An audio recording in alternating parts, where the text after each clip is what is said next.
স্বীকৃতি দিয়ে তাকে বিভিন্ন সময় বাধার সম্মুখীন হতে হয়েছে, নির্যাতন সহ্য করতে হয়েছে, কষ্ট করতে হয়েছে, রক্ত ঝরাতে হয়েছে।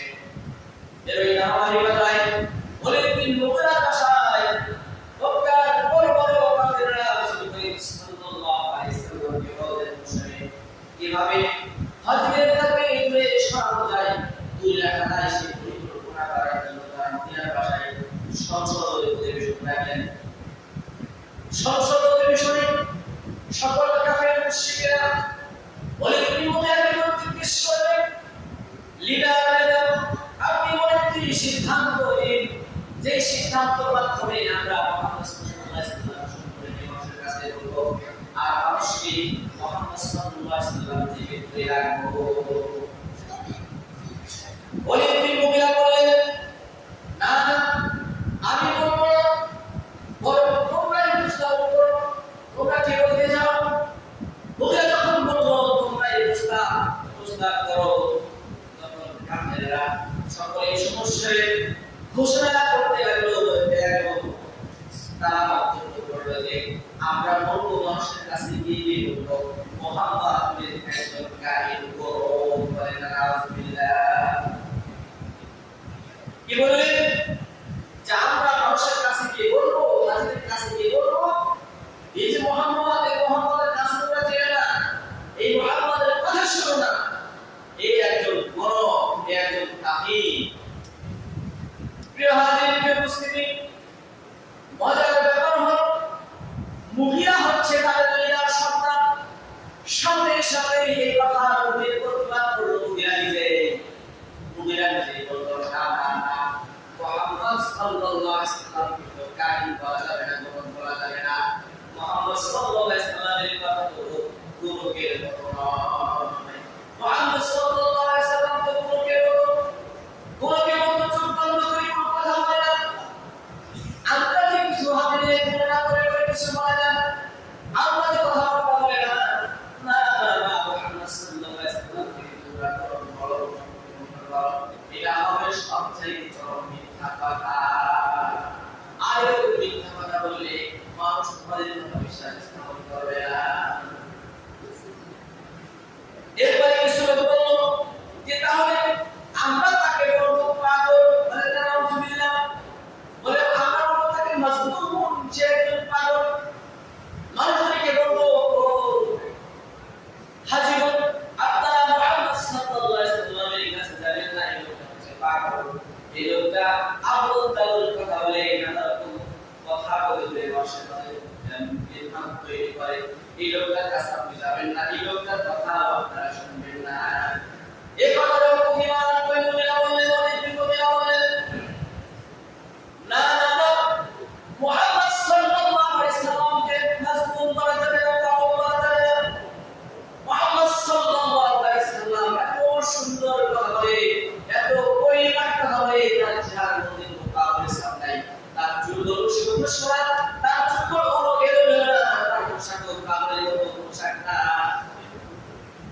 আমরা পাগল রাস্তায় দেখি না, পাগলের মতো আছে। যদি গায়ে যাওয়া থাকে, যাওয়ার মধ্যে হাজারটা গায়ে থাকে, সেটা থাকে, পায়ের মধ্যে রশি বাঁধা থাকে না, চুলগুলো এলোমেলো থাকে না, বলে মুগিরা বলেন না, মুহাম্মদ সাল্লাল্লাহু আলাইহি ওয়াসাল্লামকে পাগল বলা যাবে না।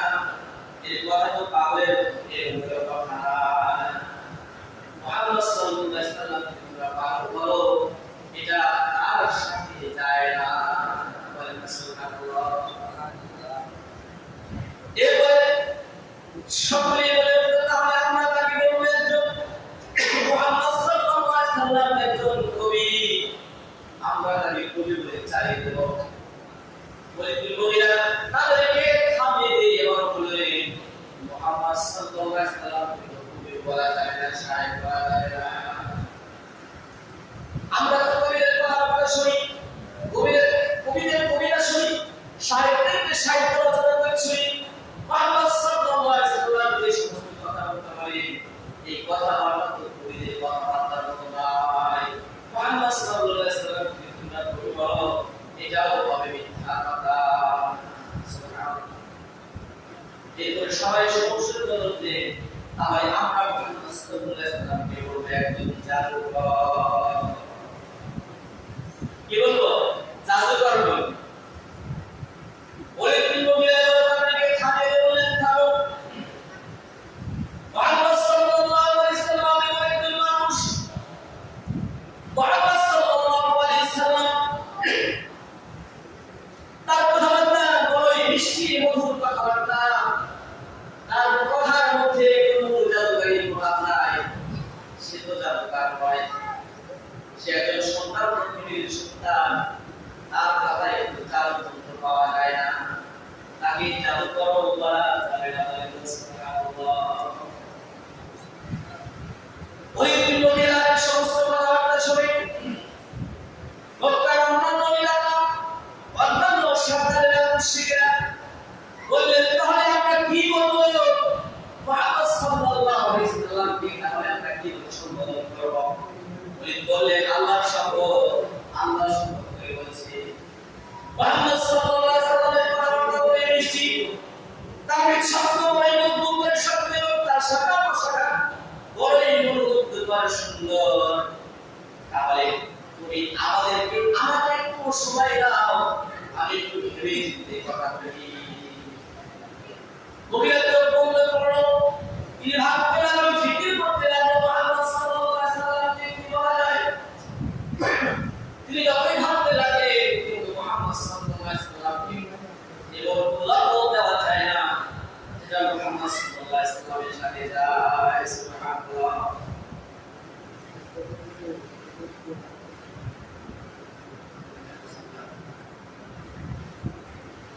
প্রিয় উপস্থিতি, প্রিয় হাজিরিন, মুহাম্মদ সাল্লাল্লাহু আলাইহি ওয়াসাল্লাম এমন চারটি গুণ ছিলেন, এমন চরিত্রের অধিকারী ছিলেন, এমন ভালো মানুষ ছিলেন।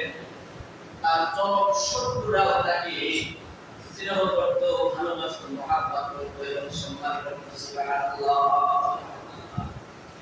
যার ঘোর শত্রুরা, ঘোর বিরোধিতা, তারা মুহাম্মদ সাল্লাল্লাহু আলাইহি ওয়াসাল্লামের নামে কোন কটু কথা বলতে রাজি ছিল।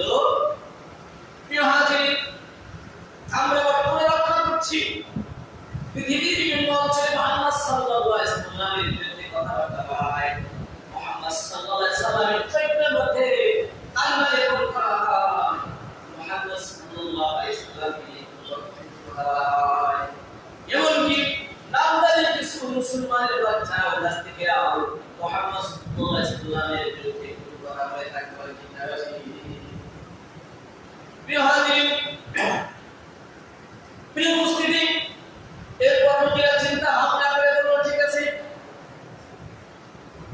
তোমরা মুহাম্মদ সাল্লাল্লাহু আলাইহি ওয়াসাল্লামকে সর্বোত্তম জাদুকর বলতে পারো, বলে না? বিসমিল্লাহ। ওরা চিন্তা ভাবনা করে দেখলেন, কারো বলা যায় না, কবি বলা যায় না, তারপরে তাকে গণক বলা যায় না, তাহলে কি বলা যায়? তাকে জাদুকর বলা যায়। জাদুকর বলা যায় এই জন্য যে সে তার কথাবার্তা শুনে মানুষেরা তার কথায় প্রভাবিত হয়, সন্তান পিতার বিরুদ্ধে চলে যায়, পিতার আত্মীয় স্বজনের বিরুদ্ধে চলে যায়, এভাবে ভাই ভাই কি বলে শত্রুতা তৈরি হয়ে যায়। কাজেই তাকে জাদুকর বলা যেতে পারে।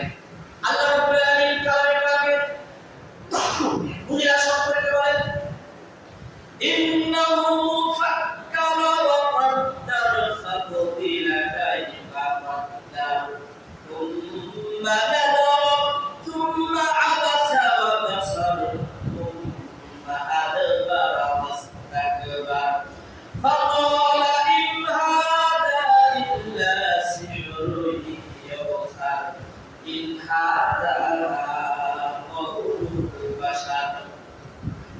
প্রিয় হাজিরিন, আল্লাহ পাক বলেন, ইন্নাহু ফাক্কারা ওয়া qaddar, এই লোকটা চিন্তা ফিকির করলো, সে চিন্তা করলো এবং চিন্তা থেকে তার রূহ ফিরে এলো এবং সে পশ্চাৎ স্মরণ করলো, ফাকুতিলা কাইফা qaddar, এই লোকটা ধ্বংস হয়ে যায়। আল্লাহ রাব্বুল আলামিন বলেন, মুতিরা ধ্বংস হয়ে যায়। কিভাবে সে পারলো? তার সামনে সব উদ্ভাস হওয়ার পরে, তার সামনে সব স্পষ্ট হওয়ার পরে কিভাবে সেটা মুখ ফিরে নিতে পারলো? অথবা সেটা তাকালো। তাকালো কুম্মা আবাসা ওয়াবাসা এরপর সে তার ভ্রু মুচকালো এবং মুখ ভেসনালো তাকালো এভাবে সেই অহংকার করে পশ্চাৎ অবসর করলো এরপর সে বলল ইনহারা লিল্লাহ সিনু ইহসান এটা জাদু বিদ্যা আর কিছুই নয় এটা জাদু বিদ্যা কিছুই নয় ইনহারা ইল্লা কাউলুল বাশার আর এটা হচ্ছে মানুষের কথা ছাড়া আর কোনো কথা নয় প্রিয় হাজির উপস্থিতি এরপরে হাজির মৌসুম চলে আসলো হাজির মৌসুম চলে আসার পরে রাসূল করিম সাল্লাল্লাহু আলাইহি সাল্লাম হজ যাত্রীদের শিবিরে উকাস বাজারে রাজিন্দা বাজারে চুরমাস বাজারে গিয়ে বিভিন্ন বাজারে গিয়ে কাজ শোনাইতে লাগলেন আমাদের দিনের কথা শোনাইতে লাগলেন ইসলামের দাওয়াত দিতে লাগলেন তাওহীদের দাওয়াত দিতে লাগলেন প্রচার করতে লাগলেন ইসলামী আন্দোলন করতে লাগলেন রাসূল করিম সাল্লাল্লাহু আলাইহি সাল্লাম যেখানে কোরআন তেলাওয়াত করতে লাগলেন পিছনে পিছনে তার আপন চাচা আবু লাহাবকে হট্টগোল তৈরি করতে লাগলো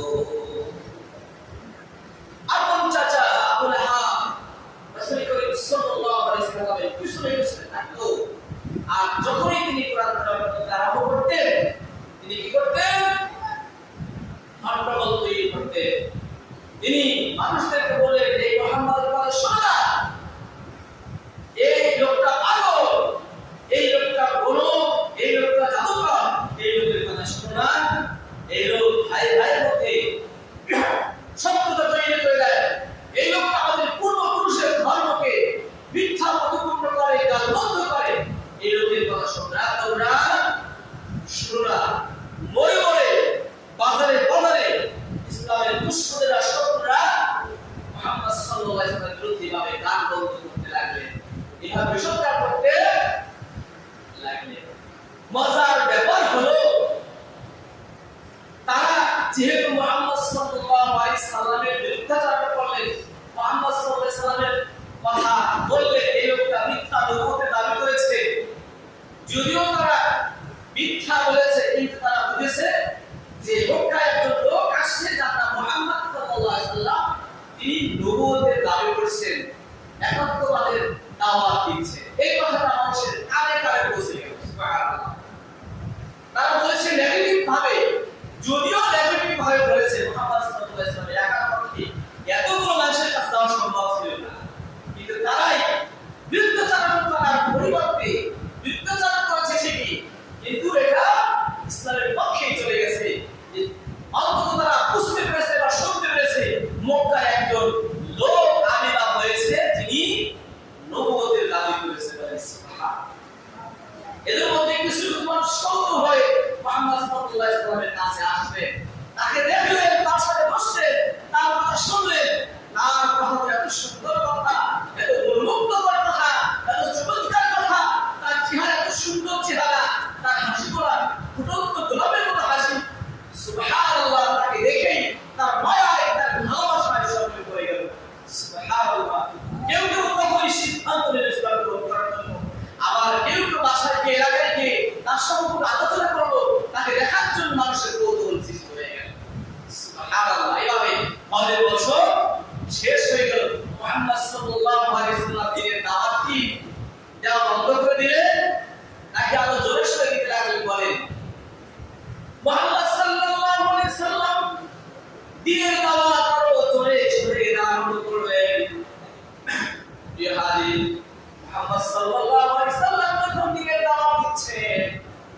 কাফেররা কিভাবে দিনের দাওয়াত ঠেকানো যায় চিন্তায় মগ্ন হয়ে গেলেন মুহাম্মদ সাল্লাল্লাহু আলাইহি সাল্লামের বিরুদ্ধে এত কথা বলে এত কিছু করার পরেও মুহাম্মদ সাল্লাল্লাহু আলাইহি সাল্লাম থেকে মানুষকে দূরে সরানো গেল না এখন তারা চিন্তা ভাবনা করলে কিভাবে মুহাম্মদ সাল্লাল্লাহু আলাইহি সাল্লামকে দিনের দাওয়াত ঠেকানো যায়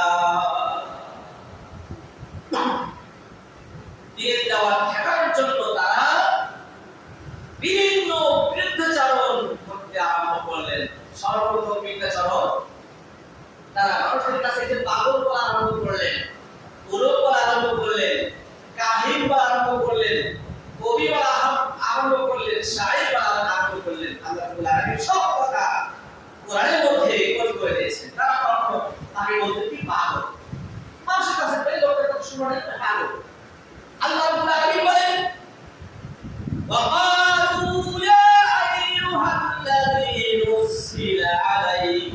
الذكر إنك لمجنون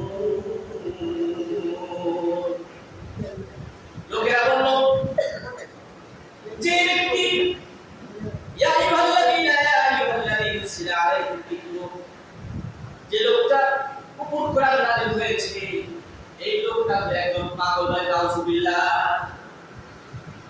পাগল বলা হচ্ছে শুধু তাই নয় আল্লাহ রাব্বুল আলামিন বলেন ওয়াআযিবু আনজাহুম মুনদিরুম মিনহুম ওয়া ক্বালাল কাফিরুনা হাযা সাহিরুন কাযযাব মানুষরা আশ্চর্য হয়ে বলতে যে লোকটা ইনজাহুম মুনদিরুম মিনহুম তোমাদেরকে যে লোকটা সতর্ক করছে এই লোকটা তো একদম জাদুকর আর এই লোকটা তো একদম চরম মিথ্যাবাদী নাউযুবিল্লাহ প্রিয় হাজির এভাবে আল্লাহ সাল্লাল্লাহু আলাইহি সাল্লামের সম্পর্কে বিশুদ্ধতা করতে লাগলেন এইভাবে আল্লাহ সাল্লাল্লাহু আলাইহি সাল্লামকে উদ্ধৃত করতে লাগলেন প্রিয় হাজির শুধু তাই নয় বিভিন্ন ভাবে তাকে দিনের দাওয়াত বানানোর জন্য বিভিন্ন পন্থা তারা গ্রহণ করেছেন তারা মানুষের মধ্যে সংশয় সন্দেহ তৈরি করে দিয়েছে সংশয় ঢুকিয়ে দিয়েছে তারা বলছেন এই লোকটা মুহাম্মদ সাল্লাল্লাহু আলাইহি সাল্লাম যে কথা বলে রাতের বেলায় কল্পনা করে রাতের বেলায় স্বপ্ন দেখে আর দিনের বেলায় মানুষের সামনে এসে পড়ে এগুলো তো অলিক কল্পনা ছাড়া কিছু নয় আল্লাহ রাব্বুল আলামিন বলে দেখো তারা বলে অলু আতওয়াসানা তারা বলে এসব অলিক কল্পনা ছাড়া শুধু তাই নয় তাই বলে ইন্নামা ইউআল্লিমুহুল বাশার এই মুহাম্মদ সাল্লাল্লাহু আলাইহি সাল্লামকে রাতের বেলায় মানুষেরা শেখায় আর দিনের বেলায় এই লোকটা আমাদের কাছে তা বলে বেড়ায় নাউযুবিল্লাহ তারা মুহাম্মদ সাল্লাল্লাহু আলাইহি সাল্লামকে বিশ্বাসই করতে পারছে না মুহাম্মদ সাল্লাল্লাহু আলাইহি সাল্লাম তো একজন মানুষ ই আবার রাসূল হয় কিভাবে এ তো আমাদের মতো খাচ্ছে আমাদের মতো বাজারে যায় আমাদের মতো ঘোরাফেরা করে সংসার করে ব্যবসা বাণিজ্য করে সবকিছুই করে এটা রাসূল হয় কিভাবে বলে নাউযুবিল্লাহ তারা বলে মা লিহাদার রাসূল ইয়াকুলু আত-তাআমা ওয়া ইয়ামশি ফিল আসওয়াক লাউলা উনজিলা ইলাইহি মালাকুন ফায়াকুনা মা'আহু নাযীরা তারপরে মা লিহাদার রাসূল এটা কেমন রাসূল যার খাদ্যের প্রয়োজন সম্পদের প্রয়োজন বিভিন্ন জিনিসের প্রয়োজন এটা কেমন রাসূল এত খাচ্ছে আবার এত আমাদের মতো বাজারে গিয়ে ঘোরাফেরা করছে এটা আবার কেমন রাসূল বলে নাউযুবিল্লাহ প্রিয় হাজির এভাবে মুহাম্মদ সাল্লাল্লাহু আলাইহি সাল্লাম বিরুদ্ধাচরণ করতেন মানুষের কাছে সংশয় সন্দেহ তৈরি করে দিতেন কিন্তু আল্লাহ রাব্বুল আলামিন তার দিন কি করবে সমস্ত দিনের উপরে তার দিন কি করবে বিজয় আল্লাহ রাব্বুল আলামিন বলেন হুয়াল্লাযী আরসালা রাসূলাহু বিল হুদা ওয়া দীনিল হাক্কি লিইয়ুযহিরাহু আলাদ দীনি কুল্লিহি ওয়ালাউ কারিহাল মুশরিকুন আল্লাহ রাব্বুল আলামিন বলেন তিনি সেই সত্তা যিনি তার রাসূল মুহাম্মদ সাল্লাল্লাহু আলাইহি সাল্লামকে সত্য ধর্ম দিয়ে দুনিয়ার মধ্যে পাঠিয়েছেন তিনি তার রাসূলকে দুনিয়ার মধ্যে এর জন্য পাঠিয়েছেন যে দুনিয়ার মধ্যে যত দিন আছে যত ধর্ম আছে যত জীবন ব্যবস্থা আছে যত বিধান আছে সমস্ত বিধানের উপরে আল্লাহ রাব্বুল আলামিন তার বিধান ইসলামকে বিজয়ী করবেন সুবহানাল্লাহ যদিও মুশরিকরা এটা অপছন্দ করে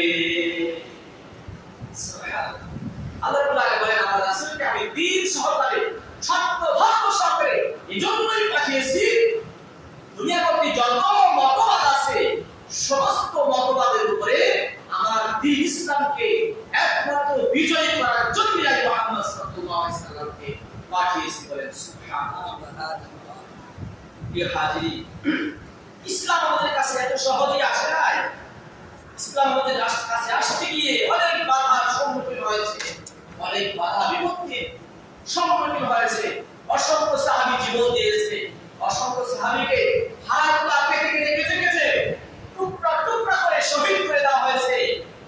সাহাবীকে গোপন অঙ্গে বর্ষা নিক্ষেপ করে শহীদ করে দেওয়া হয়েছে। অনেক সাহাবীকে দুই পায়ে রশি বেঁধে উটের সাথে বেঁধে দিয়ে দুদিকে উট তাড়িয়ে দিয়ে মাঝখান দিয়ে চিরে শহীদ করে দেওয়া হয়েছে। প্রিয় হাজির, হযরত খাব্বাব বিন আরাদ রাদিয়াল্লাহু তাআলা আনহু তিনি কর্মকার ছিলেন, কামার ছিলেন। তিনি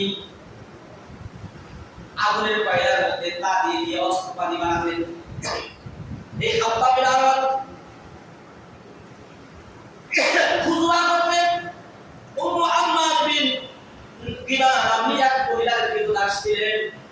খাব্বাব বিন আরাদ রাদিয়াল্লাহু তাআলা ইসলাম গ্রহণ করার কারণে এই মহিলা এবং নির্যাতনায় খাব্বাব বিন আরাদ রাদিয়াল্লাহু তাআলা কি করে নাই। এই মহিলা প্রসন্ন মহিলা খাব্বাব বিন আরাদ রাদিয়াল্লাহু তাআলা ইসলাম গ্রহণ করার কারণে এই মহিলা লোহার রড দিয়ে আগুনের মধ্যে উত্তপ্ত করে লাল করে ফেলতেন। আর এই উত্তপ্ত রড খাব্বাব বিন আরাদের মুখের মধ্যে, গালের মধ্যে, পিঠের মধ্যে লাগাই দিতেন। নাউজুবিল্লাহ। এভাবে কষ্ট দিতেন। আর বলতেন মুহাম্মদ সাল্লাল্লাহু আলাইহি ওয়াসাল্লাম কা বন্ধু কর, মুহাম্মদ সাল্লাল্লাহু আলাইহি ওয়াসাল্লাম কে প্রতিপন্ন কর। আর আমাদের খোদা, আমাদের প্রভু, আমাদের মুক্তিদাস, আমাদের মুক্তিদাস লা তুজা মানারকে সম্মানিত বা প্রশংসা কর। খাব্বাব বিন আরাদ রাদিয়াল্লাহু তাআলা কষ্ট সহ্য করেছেন, কিন্তু ইসলাম থেকে কিন্তু মাত্র কিছু আন নাই। খাব্বাব বিন আরাদ রাদিয়াল্লাহু তাআলা ইসলামের যুগে সবসময় চাদর মুড়ি থাকতেন, চাদর গায়ে দিয়ে থাকতেন। যখনই তিনি চাদর খুলে ফেলতেন, তার নাকি কুঠিয়া খেজুরের বিচি নিয়ে তার পিঠের মধ্যে অসংখ্য গর্ত থাকতো।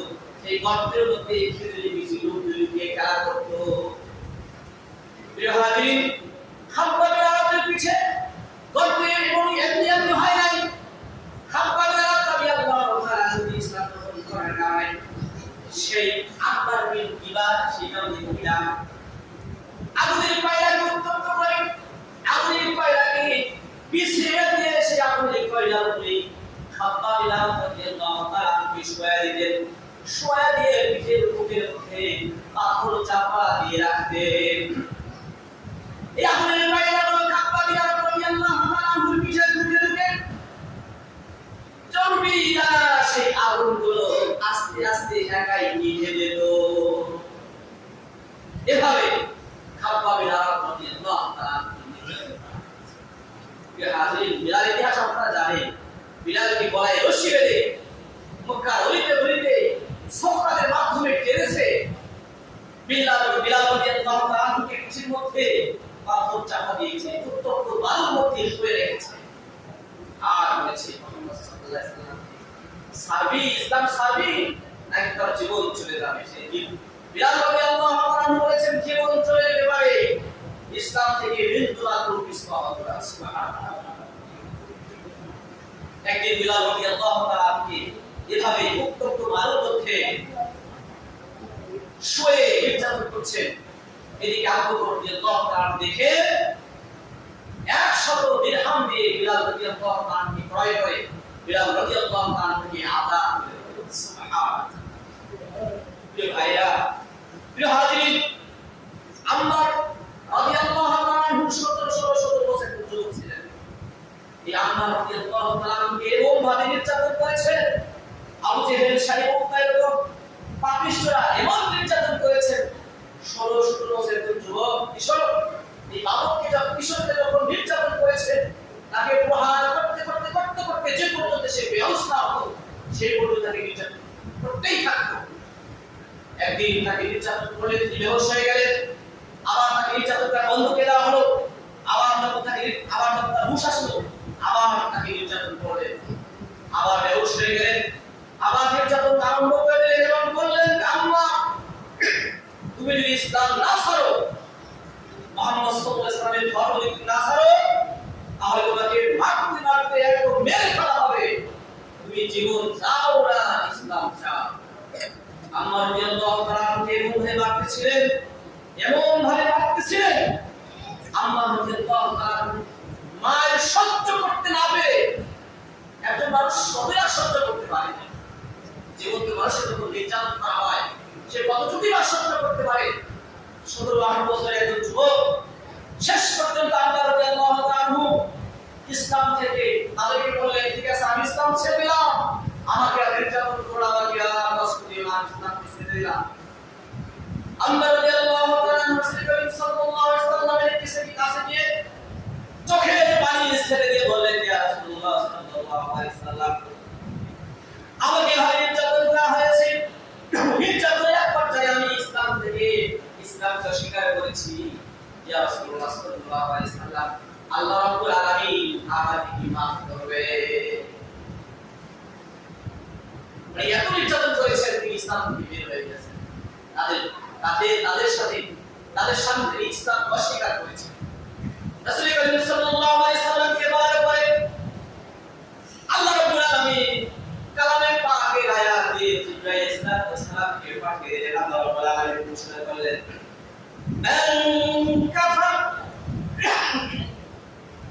من كفر بالله من بعد إيمانه إلا من أكره وقلبه مطمئن بالإيمان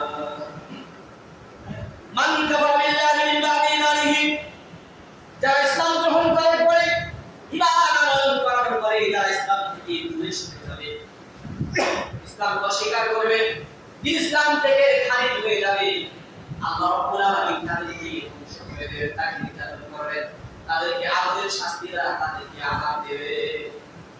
তবে যারা বাধ্য হয়ে নির্যাতনের সম্মুখীন হয়ে ইসলামকে অস্বীকার করে, মুখে অস্বীকার করেছে কিন্তু তার ঈমান, কিন্তু তার মনের মধ্যে কলবের মধ্যে ঈমান ইস্তেকামাত আছে, মজবুত অবস্থা আছে, তাদের কথা পূর্ণ কথা। সুবহানাল্লাহ। আল্লাহ রাব্বুল আলামিন চাইতেন, মুহাম্মদ যদিও তুমি তাদের নির্যাতনের প্রতি অস্বীকার করেছো, তোমার মনের মধ্যে ইসলাম সম্পর্কে কথা আছে, ইসলাম সম্পর্কে ইসলাম তোমার মনের মধ্যে আছে, এজন্যই আল্লাহ রাব্বুল আলামিন তোমার ঈমানকে গ্রহণ করেছে। এই তোমার মুখের কথাকে আল্লাহ রাব্বুল আলামিন গ্রহণ করেন নাই। সুবহানাল্লাহ। এভাবে অসংখ্য নির্যাতন করে করে ইসলাম থেকে মানুষকে দূরে সরানোর চেষ্টা করা হয়েছে। আর আমরা ইসলাম পালন করতে গিয়ে সামান্য বাধা পেলে, দুনিয়া কিছু পেলেই ইসলাম থেকে দূরে সরে যাওয়ার চিন্তা ভাবনা করতে আমরা একটু পিছপা হই না। ওই বলেন হই না। অথচ রাসূলের সাহাবীদেরকে ধরে গিয়ে খানাপিনা বন্ধ করে দেওয়া হয়েছে এবং তাদের মধ্যে আঙ্গুল কাটতে করে বলা হয়েছে, ইসলাম ছেড়ে দাও, তারা হচ্ছে ইসলাম ছাড়বা। হাত কেটে দেওয়া হয়েছে, পা কেটে দেওয়া হয়েছে, চক্ষু উপড়ে ফেলা হয়েছে, এরপরে বলছে জীবন থাকতে ইসলাম ছাড়বো না। সুবহানাল্লাহ। এরপরে বলবায় তাদেরকে শহীদ করে দেওয়া হয়েছে। বর্তমানে দুনিয়ার লোভে, দুনিয়ার টাকা পয়সার লোভে, দুনিয়ার অর্থের লোভে অনেক ওলামায়ে কেরাম নাস্তিকদের সাথে হাত মিলিয়ে, দুনিয়া দিন বিদ্বেষীদের হাতের সাথে হাত মিলিয়ে তারা ইসলামের বিরুদ্ধে চক্রান্ত করে। সাধারণ মানুষের কথা, কিছু কিছু ওলামায়ে কেরাম, ওলামায়ে সুদারা, তারাও ইসলামের শত্রুদের হাতে হাত মিলিয়ে ইসলামের 12টা বাজানোর চেষ্টা করে। কয় না বলে ইসলাম আমরা সহজে পেয়েছি, কিন্তু ইসলাম আমাদের কাছে এত সহজে আসে না। প্রিয় হাজির, এরকম অসংখ্য ঘটনা আপনাদের সামনে বর্ণনা করা যাবে যে সাহাবায়ে কেরাম কিভাবে ইসলামের জন্য জীবন উৎসর্গ করেছেন, জীবন দিয়ে দিয়েছেন। শুধু জীবন নয়, সম্পদ দিয়ে দিয়েছেন। আবু বকর রাদিয়াল্লাহু আনহু একজন ঘোরাতে ব্যক্তি ছিলেন ইসলামের জন্য। দান করতে করতে শব্দ করতে তিনি এত নিঃস্ব হয়ে গিয়েছিলেন। এইভাবে ইসলামের জন্য জীবন উৎসর্গ করেছেন, সম্পদ উৎসর্গ করেছেন। আসুন আমরা আমাদের স্থান থেকে ইসলামের যথাসাধ্য ইসলাম যতটুকু পারি যথাসাধ্য চেষ্টা করি ইসলাম পালন করার চেষ্টা করি, দুনিয়াতে ইসলাম জিন্দা করার চেষ্টা করি, ইসলাম প্রতিষ্ঠার আন্দোলনের শরীক হয়ে যায়, দিন বিজয় অংশীদার হই। আল্লাহ রাব্বুল আলামিন আমাদের সকলকে সেই তৌফিক দান করুন। আমিন। সুবহানাল্লাহ। ওয়া আখিরু দাওয়ানা আলহামদুলিল্লাহি রাব্বিল আলামিন। আসসালামু আলাইকুম।